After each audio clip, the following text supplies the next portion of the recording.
All right, guys, today we're gonna go over MNQ, the trades that we took today in the Discord. The date is 4/16. We took a few wins and a few losses, closing out the day green overall. So let's take a look. So here I've got my main zone marked out on MNQ, and I didn't really like the price moving up forward because we didn't have a strong closure outside of our zone. So we were actually gonna wait for longs down here at this bottom range instead of the midpoint. So we took our first entry here as soon as we tapped that bottom, and then we got in more into this position as soon as we tapped into these lows here, sizing down on our position. And then we changed our PT from this top box all the way down to the bottom of the box because our first entry again was here, and then we added more into here, sizing down, and then we hit our TP as you can see here, and that was trade one. Now here is my Luna alert that dropped at 10 in the morning, and I did take this trade a little bit late.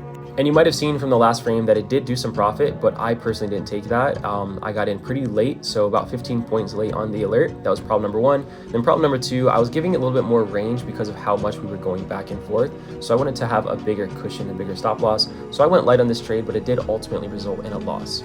And the next couple trades that we took were just off of this push back up. So I'm not gonna really go over that too much into detail, but this did help us climb back out of that loss that we just took. And then the final main trade that I was looking to take, this was the last one. We waited for a push back into this zone. We entered into shorts. Main TP is here. And then our final TP is just a few more points down here, but I personally got out right over here. And then here you guys can see that this is the final profit on the day. So we've got our RPNL, $300 on the day, and that's that. Definitely was a bumpy ride today. We took some wins and losses as you guys saw, but we are finishing green on the day with just plus $300. So very thankful for that.